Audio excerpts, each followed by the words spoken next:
ये सारे बच्चे एंड चलिए सोल्यूशन करेंगे इसका। एंड अदर कोड्स के सोल्यूशन भी हो रखे ऑलरेडी, तो वो आप प्लेलिस्ट चेक कर लेना, लिंक डिस्क्रिप्शन में होगा, और बचे हुए कोड भी जल्दी हो जाएंगे सॉल्व।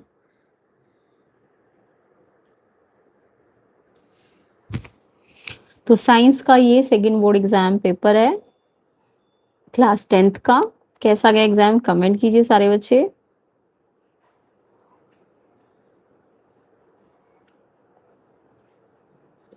तो चलिए सबसे पहले इसका सेक्शन ए बायोलॉजी को डिस्कस कर लेते हैं जल्दी जल्दी, उसके बाद सेक्शन बी और सी को डिटेल में करेंगे।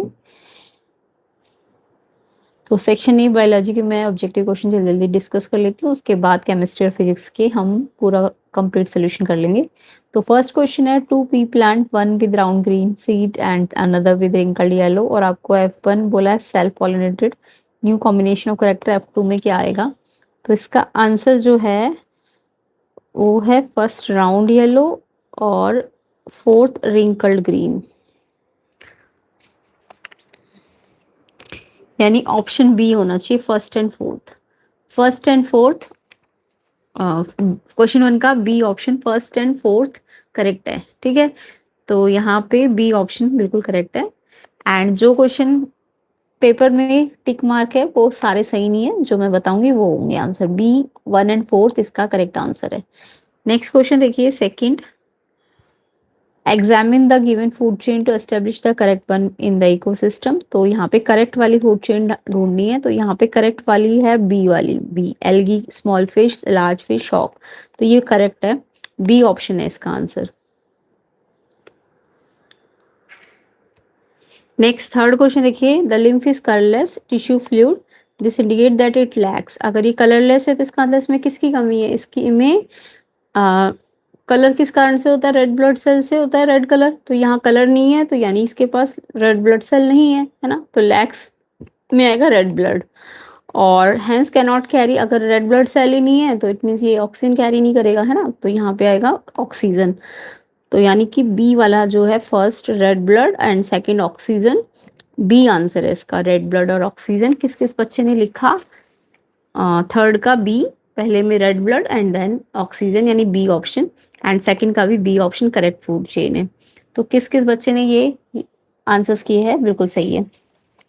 एंड वीडियो शेयर कर दो जल्दी जल्दी एंड लाइक भी कर दो जल्दी जल्दी, कंप्लीट सोल्यूशन करेंगे इसका हम।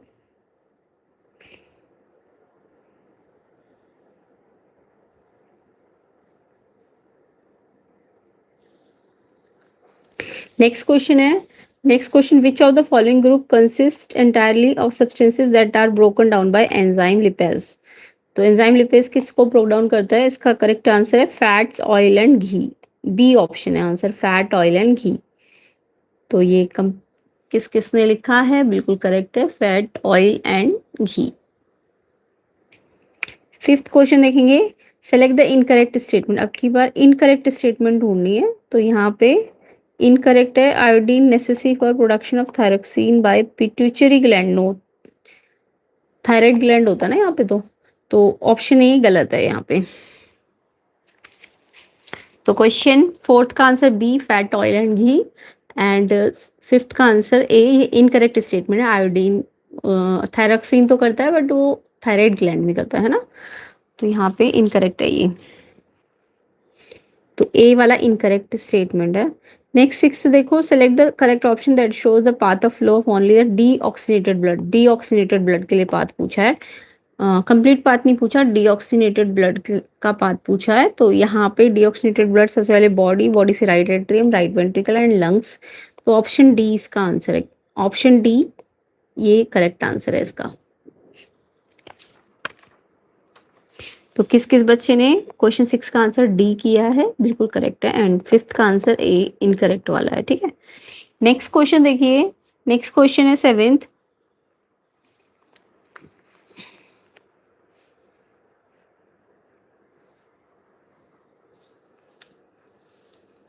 a man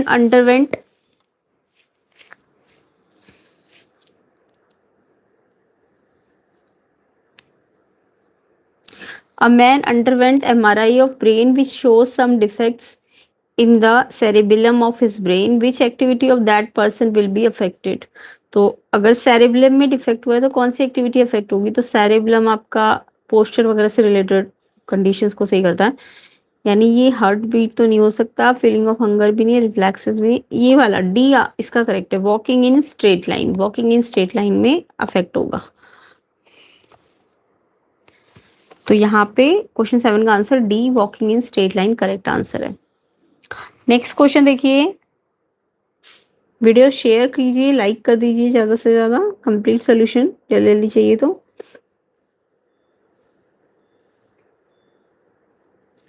नेक्स्ट क्वेश्चन देखिए, eight assertion the energy transfer to a lion when it eats a deer only small fraction of deer total energy content. Yes, next level को अगर एनर्जी ट्रांसफर हो रही है तो वो ओनली 10% ट्रांसफर हो रही है, ठीक है, बाकी 90% एनर्जी प्रीवियस लेवल पे जाती है और नेक्स्ट को सिर्फ 10% एनर्जी ट्रांसफर होती है। तो यस, डियर के बाद लायन है तो लायन को थोड़ी एनर्जी जाएगी, है ना, डियर की टोटल एनर्जी का, तो बिल्कुल करेक्ट है। Energy transfer efficient at all trophic level with nearly 90% energy pass on to next level, no, next level में ओनली 10% जाती है, तो ये गलत है ना। तो एथ में एजर्शन तो सही है बट रीजन गलत है, तो एजर्शन सही, रीजन गलत, इसका मतलब ऑप्शन सी आंसर है इसका। रीजन गलत क्यों, क्योंकि 10% एनर्जी ही नेक्स्ट को जाती है, तो वो 90% कह रहा है, तो इसलिए गलत है, ऑप्शन सी आंसर है। नाइन्थ क्वेश्चन देखिए, एजर्शन है a reflex arc provide an immediate and automatic response to a stimulus. Yes, reflex arc का यही वर्क होता है, तो बिल्कुल करेक्ट है। रीजन है the nerve pathway in a reflex arc involve the brain for the fastest possible processing. No, यहाँ पे ब्रेन नहीं आएगा, यहाँ पे आएगा स्पाइनल कॉर्ड, स्पीड के लिए स्पाइनल कॉर्ड होता है, तो इट मीन्स ये फॉल्स है।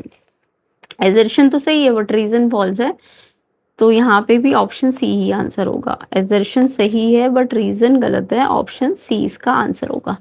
ठीक है, तो किस किस के एजर्शन रीजन सही है, कमेंट करके सारे बच्चे बताओ कि किस किस के ये आंसर सही है।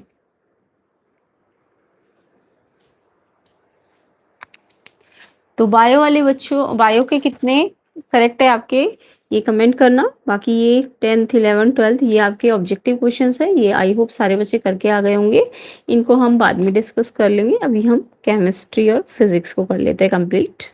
बाकी क्वेश्चंस देख लीजिए जिसका अगर डिफरेंट सेट आया है तो ये क्वेश्चंस आए हुए थे।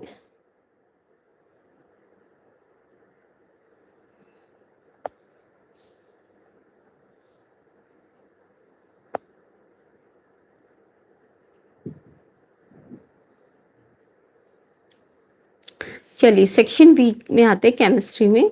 तो 17 क्वेश्चन है, number of isomers of butane, butane के नंबर ऑफ आइसोमर्स पूछे गए थे आपसे। तो ब्यूटेन के फॉर्मूला आपको आता है ना, ब्यूटेन का फॉर्मूला होता है C4H10, है ना, ब्यूटेन एल्केन है तो एल्केन का जनरल फॉर्मूला, जितने C है उतने H डबल से दो ज्यादा, डबल से दो ज्यादा होते हैं ना, तो यानी C4 है ब्यूटेन में तो H10 होंगे। तो इसके आइसोमर्स कौन कौन से होंगे, एक तो C4 स्ट्रेट चेन में आएगा, बाकी H से कंप्लीट करोगे, ये तो है आपका एन ब्यूटेन। दूसरा आइसोमर में 3 तो इसके ऐसे स्टेट में आ जाएंगे और 4th ब्रांच में आ जाएगा, ठीक है। अब इस C को मैं सेकंड पे ही ला सकती हूँ, इसके अलावा और कोई ऑप्शन नहीं है, तो 2 ही बनेंगे इसके आइसोमर्स, ये आइजो ब्यूटेन है और ये सॉरी ये एन ब्यूटेन है और ये आइजो ब्यूटेन है, तो इसके 2 ही आइसोमर्स है, बी ऑप्शन इसका करेक्ट है। तो कितने आइसोमर्स बनेंगे, 2।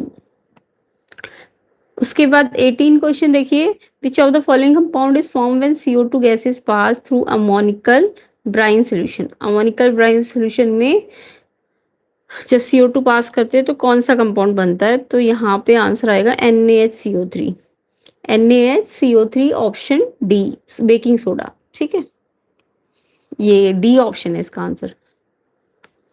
19 देखो, which of the following compound will undergo addition reaction. Addition reaction आपको पता है एल्कीन, इसको हम हाइड्रोजनेशन भी कहते हैं, यानी एल्कीन में या एल्काइन में हाइड्रोजन देने से वो और हाइड्रोजन बढ़ा देगा, यानी एल्कीन है तो एल्केन बन जाएगा, तो इसे हाइड्रोजनेशन या फिर हम क्या कहते हैं एडिशन रिएक्शन, ये होता है निकल या पैलेडियम के साथ, है ना, तो यहाँ निकल और पैलेडियम भी चाहिए होता है, तो ये हाइड्रोजनेशन होता है या एडिशन भी होता है, तो इसमें एल्कीन होता है और फिर एल्केन बनता है। तो एल्कीन का फॉर्मूला क्या होता है, CnH+n। तो यहाँ से बी ऑप्शन जो है ना CnH+n है, क्योंकि ये 4 है तो ये डबल 8 है, तो ये एल्कीन है। तो एल्कीन में ही एडिशन रिएक्शन होगा, एल्केन में थोड़ी ना होगा। तो अगर मैं C3H8 को देखूं तो ये तो एल्केन है, डबल से 2 ज्यादा है ना, 3 का डबल 6 से 2 ज्यादा है, तो ये एल्केन है। ये भी डबल 4 हुआ और 2 ज्यादा, ये भी एल्केन है, ये भी एल्केन है। तो ये बी जो है एल्कीन है, क्योंकि CnH+n है। तो जब भी C जितना हो उसका डबल हो तो ये एल्कीन होता है। तो एल्कीन में ही आपके एडिशन रिएक्शन होंगे, बी ऑप्शन इसका आंसर है। नेक्स्ट देखो, in the compound CH3COOH which of the following functional group. तो यहाँ पे देखो C, लास्ट वाले C को O डबल बॉन्ड O भी है और OH भी है। तो जब डबल बॉन्ड O और OH हो, यानी COOH लास्ट में होता है, तो वो हमारा कार्बोक्सिलिक एसिड होता है। कौन सा फंक्शनल ग्रुप होता है, कार्बोक्सिलिक एसिड। तो ये तो सबको आते ही होंगे कि कौन सा फंक्शनल ग्रुप है इसमें, COOH। अगर सिर्फ OH होता ना, OH लास्ट वाले में, तो फिर आपका अल्कोहल होता है, बट यहाँ O भी और OH भी है, इसलिए कार्बोक्सिलिक एसिड है। ए ऑप्शन इसका करेक्ट। वीडियो शेयर करो, लाइक करो, जल्दी जल्दी कंप्लीट सोल्यूशन करेंगे। Which of the following acid base indicators will be used by visually challenged student to detect the presence of acid in a given solution? तो इसमें से कौन सा एसिड बेस इंडिकेटर यूज होगा विजुअली चैलेंज्ड लोगों के लिए, जिनको दिखाई नहीं देता।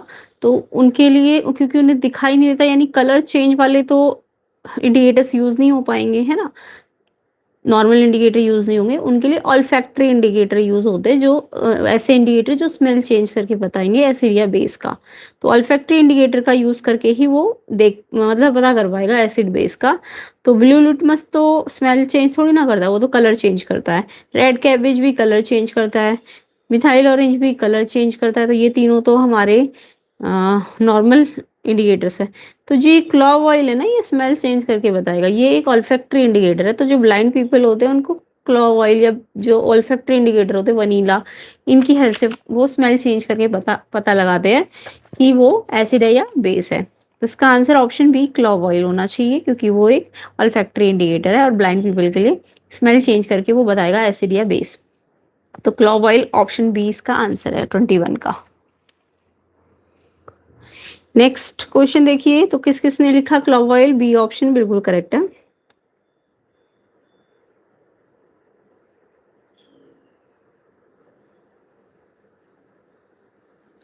Next question,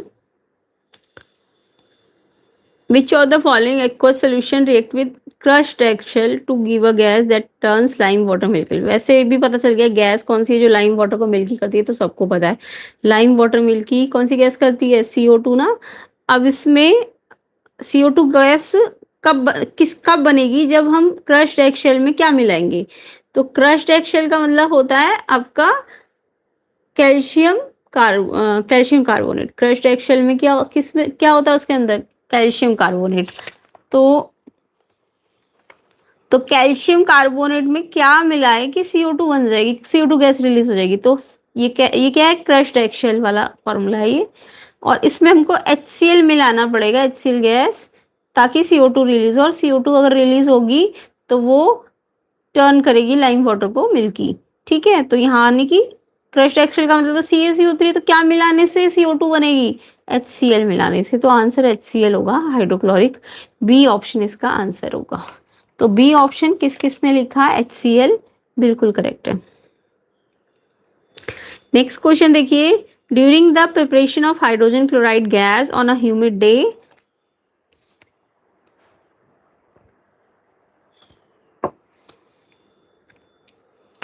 the gas is usually passed through a guard tube containing calcium chloride. The role of CaCl2 taken in guard tube is, तो CaCl2 का रोल क्या है गार्ड ट्यूब में। तो ये ह्यूमिड डे है ना, तो ये क्या करेगी, मॉइस्चर को एब्जॉर्ब करेगी फ्रॉम द गैस। तो जो जो HCl क्या वेपर वाटर के अंदर वाटर वेपर होगा ना, तो उसको एब्जॉर्ब कौन करेगा, कैल्शियम क्लोराइड, क्योंकि वो एक डिहाइड्रेटिंग एजेंट है। तो यहाँ पे उसका काम क्या होगा, एब्जॉर्ब करना मॉइस्चर फ्रॉम द गैस। ठीक है, तो ये क्या काम करता है, CaCl2 कैल्शियम क्लोराइड, ये मॉइस्चर फ्रॉम द गैस को एब्जॉर्ब कर लेगा क्योंकि ये एक डिहाइड्रेटिंग एजेंट होता है। ऑप्शन सी इसका आंसर है 23 का। तो आई होप ये आंसर भी सबने करेक्ट किया होगा। कमेंट करके बताइए सारे बच्चे कितने क्वेश्चंस के आंसर आपने सही किए। एंड ये भी बताइएगा कि सेट मतलब इस बार का जो सेकंड बोर्ड एग्जाम था ये ज़्यादा इजी था कि आपको फर्स्ट बोर्ड एग्जाम ज़्यादा इजी लगा। नेक्स्ट एसर्शन रीजन पे आते हैं। Sodium acetate is a basic salt. Sodium acetate basic salt होता है, तो इसके लिए आपको सोडियम एसिटेट का फॉर्मूला आना चाहिए, और ऐसे क्वेश्चंस तो आपने प्रैक्टिस किए ही होंगे।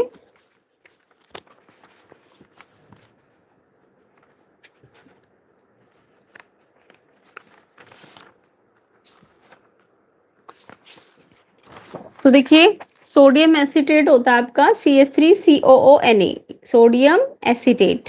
ठीक है, अब इसमें अगर ये एक सॉल्ट है तो इसमें कुछ एसिड होगा और कुछ बेस पार्ट होगा, तो एसिड पार्ट का मतलब एसिड क्या है, CH3COOH, CH3COO अगर है ये वाला पार्ट तो ये इसके H दे दो इसको, तो ये एसिड है। ठीक है, ये एसिड कौन सा एसिड होता है, ये आपका एक दो सी है ना, इथेनॉइक एसिड है ये। और इसके अलावा Na बेस पार्ट है तो ये NaOH बन जाएगा। तो यहाँ पे आपको पता है ये वाला एसिड तो वीक एसिड होता है, और ये वाला बेस जो है ये स्ट्रॉन्ग बेस है। तो वीक एसिड है ये जो ये सॉल्ट है ये वीक एसिड से और स्ट्रॉन्ग बेस से मिलके बना है। अब ये जो चीज स्ट्रॉन्ग हो उसको देखो, ये बेस स्ट्रॉन्ग है तो सॉल्ट बेसिक होगा। ठीक है, तो जो चीज स्ट्रॉन्ग होती है वैसा सॉल्ट होगा, तो बेसिक सॉल्ट होगा ये। तो यस बिल्कुल करेक्ट है assertion कि ये एक बेसिक सॉल्ट है। एंड रीजन रीजन एक्चुअल में ये जो मैंने अभी आपको बताया कि ये वीक एसिड और स्ट्रॉन्ग बेस से बना है, ये इसलिए बेसिक सॉल्ट है। यस ये करेक्ट है, इसका रीजन रीजन करेक्ट भी और एक्सप्लेन भी कर रहा है कि ये बेसिक सॉल्ट क्यों है, तो इसलिए ए ऑप्शन आंसर है, यानी दोनों करेक्ट भी और एक्सप्लेनेशन भी करेक्ट है। ठीक है, नेक्स्ट क्वेश्चन देखो। नेक्स्ट क्वेश्चन है आपका, right chemical equations for the reaction taking place when Fe2O3 heated with aluminium powder. मतलब केमिकल इक्वेशंस का क्वेश्चन है ये, केमिकल इक्वेशन बनानी थी जब Fe2O3 को हीट करते हो एल्यूमिनियम पाउडर से, तो ये थर्माइट रिएक्शन होती है। एल्यूमिनियम पाउडर रिडक्शन फॉर्म में किस में यूज होता है, थर्माइट, जितने भी रिएक्शंस होते हैं तो थर्माइट रिएक्शंस में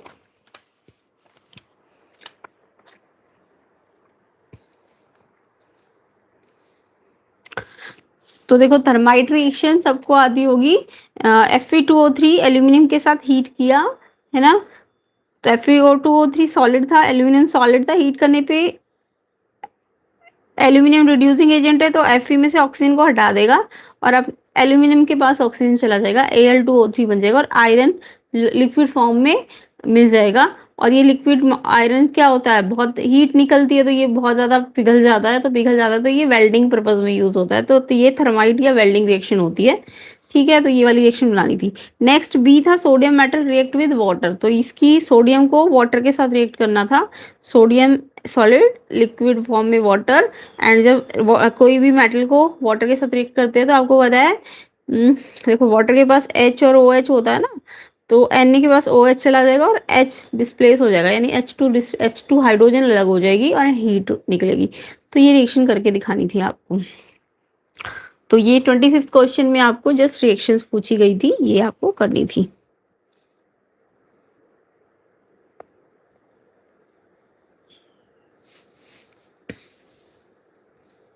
नेक्स्ट क्वेश्चन देखिए,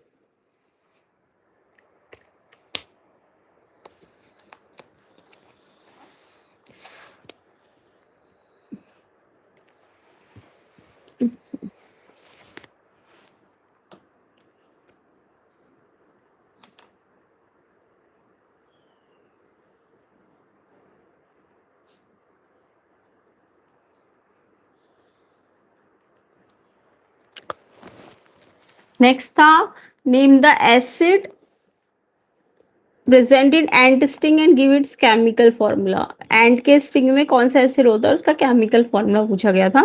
and common method to get relief from the pain and irritation cause by the ant sting. तो एंट स्टिंग जब चींटी काटती है तो उसके काटने पे कौन सा एसिड बनता है, ये बनता है आपका मिथेनॉइक एसिड। ठीक है, तो क्वेश्चन 26 का आंसर है आपका मिथेनॉइक एसिड एंटिस्टिंग में होता है, जिसको फॉर्मिक एसिड भी कहते हैं। एंड इसका केमिकल फॉर्मूला पूछा गया था आपसे, तो HCOOH, एक सी होता है इसमें, मिथेनॉइक है ना, तो और साथ में ऑइक है तो OOH भी आएगा, है ना, और बाकी सी को कंप्लीट करो तो एक H आ जाएगा।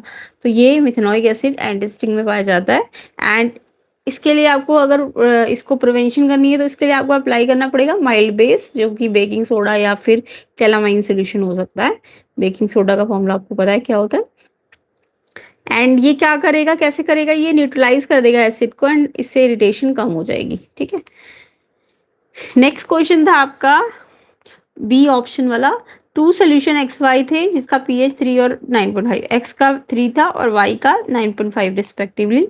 एंड कौन सा ब्लू को रेड करेगा, and which will turn phenolphthalein from colourless to pink. तो देखो, ब्लू टू रेड का मतलब तो ब्लू टू रेड यानी एसिड होना चाहिए ना, ब्लू टू रेड। तो आपको पता है pH 3 है तो ये एक स्ट्रॉन्ग एसिड है ना, pH 3, pH जितना कम होगा एसिड उतना स्ट्रॉन्ग होगा। तो X का pH 3 है इसलिए ये एसिडिक है। जितना pH कम होता है एसिडिक होता है उतना। ठीक है, तो एसिड है तो आपको पता है ब्लू रेड हो जाता है, ब्लू लिटमस रेड। एंड जिसका pH ज्यादा है 7 से, यानी वो बेसिक है, बेसिक है तो वो कलरलेस नफलिंग को पिंक कलर का कर देगा। तो इट मीन्स ये इसके आंसर्स थे। तो किस किस बच्चे ने ये लिखे, बहुत ही सिंपल क्वेश्चन था। आई होप सबका सही होगा। एंड वीडियो शेयर करो, ज्यादा से ज्यादा लाइक भी कर दो जल्दी जल्दी। 27 देखिए, ऑप्शन ए और बी, इसमें कोई एक करना था, या तो ए वाला पार्ट या बी वाला। तो ए वाला देखो पहले, state any two reason for the carbon forming large number of compounds, why does carbon form compound mainly by covalent. ये तो आपको पता ही होगा, carbon large number of compound क्यों बनाते हैं, कैटनेशन प्रॉपर्टी, टेट्रावेलेंसी, ये सब आपको एक्सप्लेन करना था।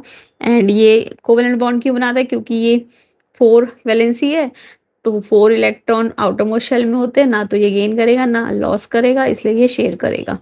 ठीक है, तो ये आपको लिखना था, थ्योरी का क्वेश्चन है। Identify the compound which contain aldehyde as its functional group. Aldehyde, aldehyde में देखो अगर लास्ट में OH है तो ये तो एल्कोहल है, ये क्या है लास्ट में Cl है तो ये क्लोरो एल्केन है। एंड ये वाला C25CHO, ये वाला आपका एल्डिहाइड है, जिसके लास्ट में C2H5CHO होता है, ये एल्डिहाइड है। तो एल्डिहाइड छाटना था, तो एल्डिहाइड कौन सा है, C2H5CHO, ये आंसर है इसका। तो एल्डिहाइड क्या है इसका, C2H5CHO। नेक्स्ट क्वेश्चन देखिए, ये वाला तो कीटोन है ना, तो ये है एल्डिहाइड आपका।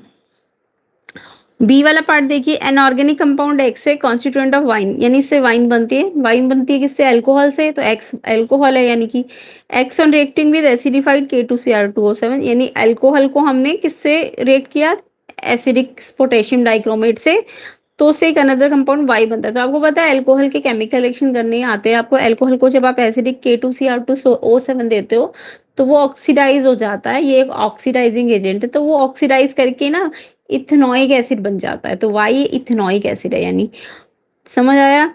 एंड वाई से एक प्रिसिपिटेशन सोडियम कार्बोनेट निकलती है, तो वाई का रिएक्शन किसके साथ हुआ होगा कि सोडियम कार्बोनेट बना होगा, तो उसको मेटल Na के साथ रिएक्ट किया हुआ हमने, है ना।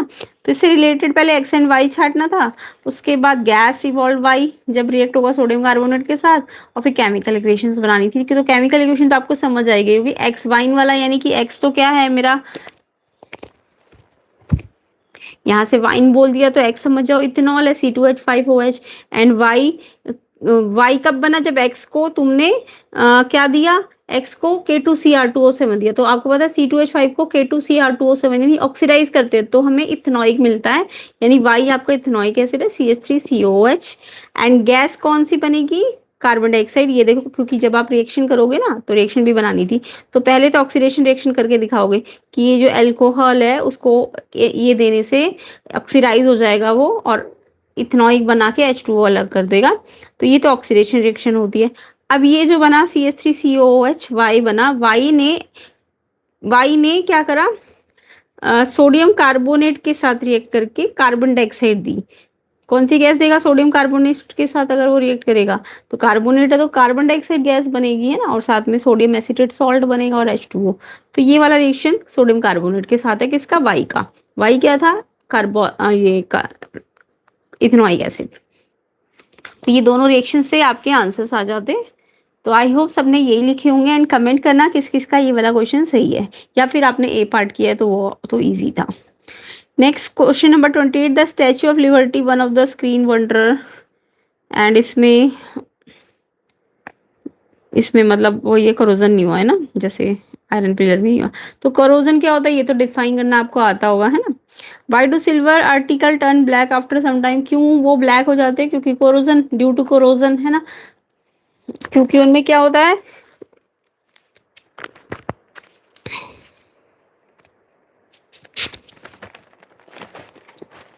क्योंकि silver react with atmospheric hydrogen sulphide and silver sulphide बन जाता है ब्लैक कलर का, इस रीजन से वो ब्लैक कलर के हो जाते हैं। And copper react with moist gas A present in the air and slowly losses, ये तो मैंने समझा। हाँ, Y do silver article black, क्योंकि H2 से रिएक्ट कर जाते हैं। कॉपर रिएक्ट विद एक मॉइस्ट गैस ए जो एयर में होती है और अपना साइनी सरफेस खत्म कर देता है, ग्रीन हो जाता है। ए क्या है और सब्सटेंस क्या बना। तो देखो कॉपर ग्रीन कोटिंग का मतलब वो copper carbonate, basic copper carbonate में कन्वर्ट हो रहा है, ठीक है ना, ये होता है ग्रीन सब्सटेंस। बाकी नेक्स्ट क्वेश्चन जो था एलॉय, इसका ऑप्शन वाला क्वेश्चन था, एलॉय क्या होते हैं, एलॉय कैसे बनते हैं, ये तो बताइए होगा आपको। एलॉय होमोजीनियस मिक्सचर होता है मेटल मेटल का या मेटल नॉन मेटल का। तो ये मतलब पहले हीट करके फिर उसे वो करके, ये मेथड होता है इनका बनाने का, तो ये आपने थ्योरी में याद किया होगा। नेक्स्ट क्वेश्चन नंबर 29 आपके रिएक्शन वाले क्वेश्चंस थे। तो रिएक्शन आपको आती होंगी, केमिकल इक्वेशंस बनानी थी। Silver bromide expose to sunlight, जब सिल्वर ब्रोमाइड को सनलाइट से एक्सपोज करते तो देखो सिल्वर ब्रोमाइड AgBr, यूवी यानी सनलाइट दी आपने तो Ag अलग हो जाएगा, ब्रोमीन अलग हो जाएगा, Br2, ठीक है, गैस है वो। उसके बाद नेक्स्ट था लेड को कॉपर क्लोराइड से रिएक्ट करने पे क्या होगा, लेड होती Pb and CuCl2 copper chloride, तो ये डिस्प्लेसमेंट रिएक्शन होगी, लेड से क्लोरीन इधर आ जाएगी और कॉपर अलग हो जाएगा, ठीक है, क्योंकि कॉपर कम रिएक्टिव होती है, डिस्प्लेस हो जाएगा क्लोरीन इसके पास। सी वाला था hydrogen gas pass over heated copper oxide, hydrogen gas को पास करो तो क्या बनेगा, तो यहाँ पे कॉपर ऑक्साइड में हाइड्रोजन पास करने से कॉपर अलग हो जाएगा, वाटर अलग हो जाएगा।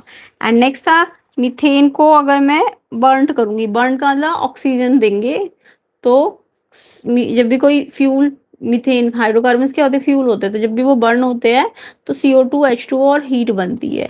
तो ये रिएक्शन भी आपको इजीली आता होगा, कंबशन रिएक्शन, ठीक है। नेक्स्ट था कैल्शियम ऑक्साइड और वाटर को रिएक्ट करने पे क्या बनेगा, क्विकलाइम, कैल्शियम ऑक्साइड मतलब क्विकलाइम, तो उसको वाटर के साथ करेंगे तो स्लेग लाइम बन जाता है, कैल्शियम हाइड्रोक्साइड, एंड साथ में हीट बनती है। तो ये रिएक्शंस आपको आते ही होंगे, फर्स्ट चैप्टर में से ये रिएक्शंस आए हुए थे। एंड ऑप्शन वाले क्वेश्चन में आपको ये डायग्राम बना के दिया था। इसके बाद पूछा था what type of reaction takes place when aqua solution of lead nitrate and potassium iodide mix together, तो इसमें रिएक्शन करके दिखानी थी।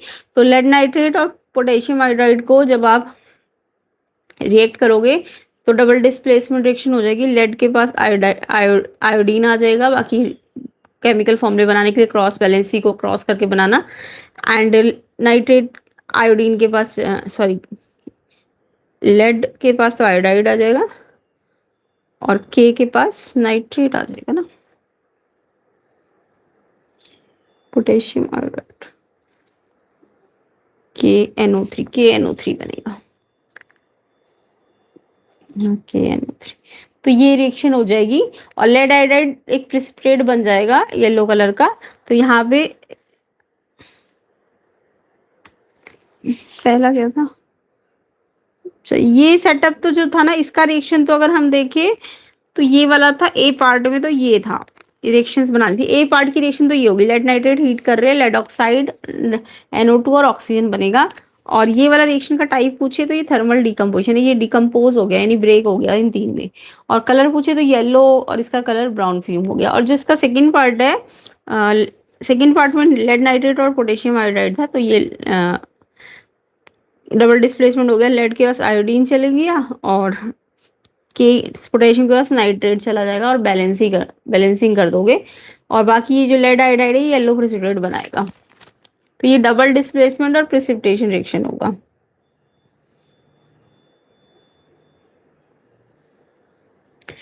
नेक्स्ट आपका सेक्शन सी फिजिक्स को देख लो जल्दी जल्दी एंड कमेंट करो कितने क्वेश्चंस आपके सही है।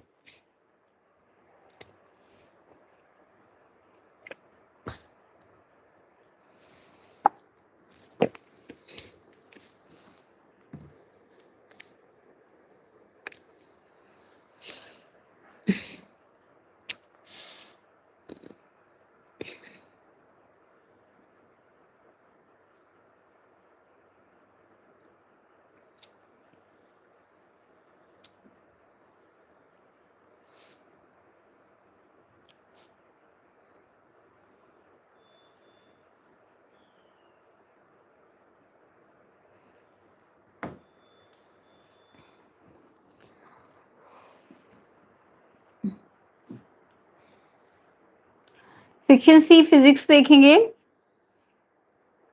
तो यहाँ पे फर्स्ट क्वेश्चन तो बहुत ही इजी था, ये आपको लॉ ऑफ रिफ्लेक्शन दिखाया गया है। तो देखो 40 डिग्री इधर वाला एंगल है, एंगल आई तो ये और एंगल आई ये नॉर्मल है ना, तो ये एंगल आई यहाँ है और एंगल आई यहाँ है, ठीक है। तो इसमें लॉ ऑफ रिफ्लेक्शन आपको आता होगा तो आप इजीली इस क्वेश्चन को कर सकते हैं। तो देखो लॉ ऑफ रिफ्लेक्शन क्या कहता है कि ये जो नॉर्मल खींचा गया है ये इस मिरर के साथ 90 डिग्री बनाता है ना, ये नॉर्मल है ना, तो ये मिरर के साथ 90 बनाता है, तो 90 बनाता है, तो यानी कि ये जो इंसिडेंट रे है और ये जो नॉर्मल है, ये इंसिडेंट रे और यहाँ तक का एंगल ये 90 है पूरा। तो अगर ये 40 दिया है तो ऑब्वियसली ये 50 होगा, यानी एंगल आई जो है वो आपका 50 होगा। और रिफ्लेक्शन लॉ कहता है जितना एंगल आई होता है उतना ही एंगल आर भी होता है। तो पहले तो आई निकालना पड़ेगा, 90 में से 40 को माइनस करके 50, और जितना आई आएगा उतना ही आर भी आ जाएगा।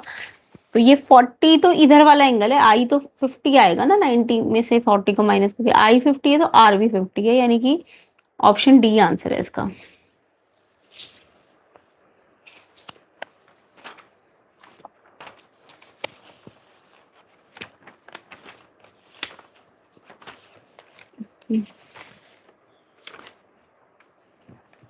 ठीक है, तो इसका answer option D I R दोनों ही 50 होंगे।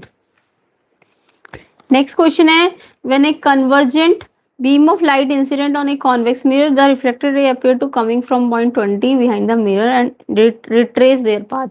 retrace path का मतलब होता है कि वो सेंटर ऑफ कर्वेचर से पास हुआ होगा, है ना, जब भी सेंटर ऑफ कर्वेचर से जब जाता है तभी पाथ रिट्रेस होता है मिरर से। तो सेंटर ऑफ कर्वेचर का मतलब रेडियस से वो मतलब कितनी डिस्टेंस पे रखा होगा ऑब्जेक्ट, रेडियस डिस्टेंस पे, तभी वो रिट्रेस किया होगा पाथ।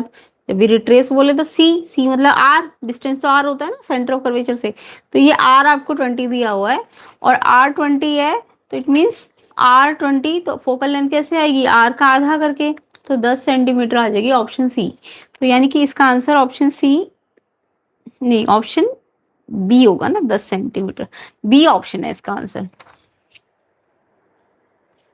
ऑप्शन बी 10 सेंटीमीटर इसका आंसर होगा। नेक्स्ट क्वेश्चन एजर्शन रीजन है, एजर्शन है the bending of straight line in the form of current carrying circular coil will change the pattern of magnetic field around it. Yes true है ये। Strength of magnetic field depend करती है number of turns पे, yes, and current पे, yes. अगर number of turn ज्यादा है तो स्ट्रेंथ ज्यादा है मैग्नेटिक, एंड करंट भी ज्यादा है तो भी मैग्नेटिक स्ट्रेंथ ज्यादा है। तो एजर्शन भी सही है, रीजन भी सही है और एक्सप्लेनेशन भी सही है। तो यानी 32 में एजर्शन भी करेक्ट है, रीजन भी करेक्ट है, एक्सप्लेनेशन करेक्ट नहीं है उसका, उससे कोई पहले वाले का आंसर नहीं दे रहा, ऑप्शन बी है इसका आंसर।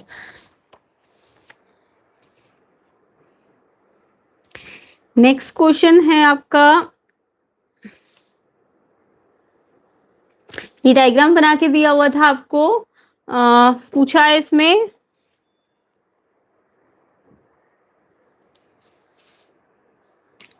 ये P क्या है, P यहाँ पे बना है, ये R रजिस्टर लगाया, ये एक वेरिएबल रेजिस्टेंस X, तो आपको पता है ना जब एरो ऐसा हो तो ये वेरिएबल रेजिस्टेंस होता है, तो इट मीन्स रियोस्टेट है X।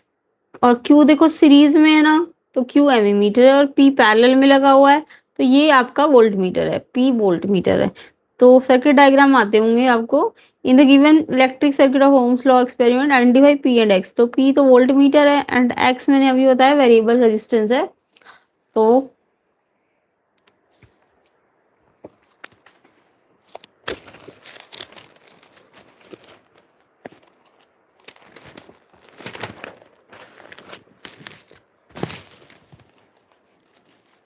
पी वोल्ट मीटर है, ये क्या करता है, ये पोटेंशियल डिफरेंस अक्रॉस रजिस्टर को मेजर करता है, ठीक है। एंड जो आपका एक्स है वो रियोस्टेट है, वेरिएबल रजिस्टर्स कहते हैं इसे, और ये वेरी करता है रेजिस्टेंस पर और इससे ये करंट चेंज करता है, ठीक है। And uses of Q and x in the given circuit. Q and x के यूजेस, एक्स का यूज तो मैंने बता ही दिया आपको। एंड क्यू का क्या यूज है, क्यू एमीमीटर है। एमीमीटर क्या करता है, मेजर इलेक्ट्रिक करंट को मेजर करता है flowing through the circuit. And X rheostat है, ये control the amount of current by changing resistance of the circuit. तो ये इसका काम होता है। नेक्स्ट 34 क्वेश्चन देखिए, what is meant by scattering of light. तो phenomena of spreading of light in different direction, spreading of light in different direction due to particle size. तो ये पार्टिकल साइज चेंज होता है ना, तो उसके कारण लाइट जो होती है स्कैटर हो जाती है डिफरेंट डायरेक्शंस में। तो स्कैटरिंग डिपेंड करती है साइज ऑफ पार्टिकल पे या वेवलेंथ पे।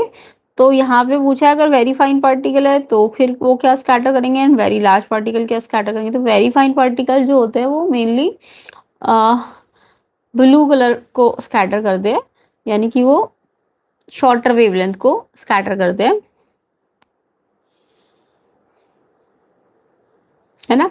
तो इसलिए स्काई ब्लू दिखता है। एंड वेरी लार्ज पार्टिकल जो होते हैं वो आपके ऑल कलर स्कैटर करते हैं इक्वली, ऑल कलर स्कैटर होंगे इक्वली, तो कैसा दिखेगा, वाइट दिखेगा, ठीक है।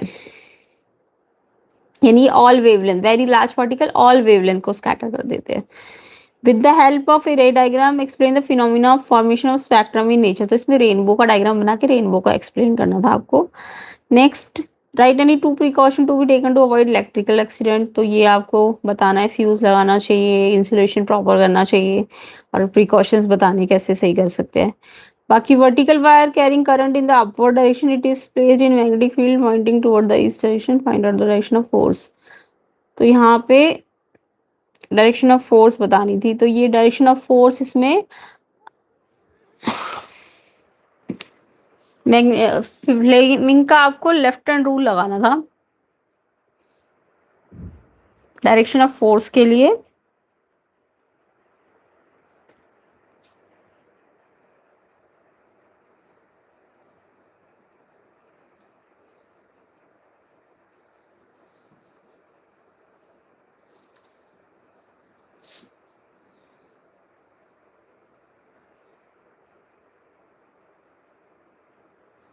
तो फ्लेमिंग का left hand rule, if the current upward and magnetic field toward east, तो force acting on the wire will be directed downwards into the page होगा, इनटू द पेज इसका आंसर है, ठीक है। फोर्स की डायरेक्शन इनटू द पेज यानी downward.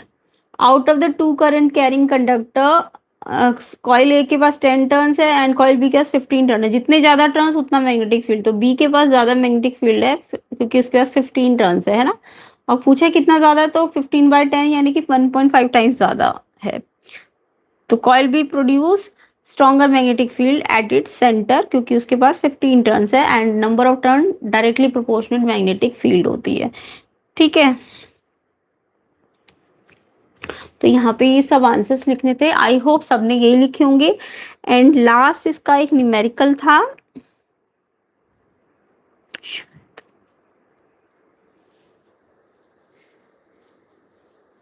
Numerical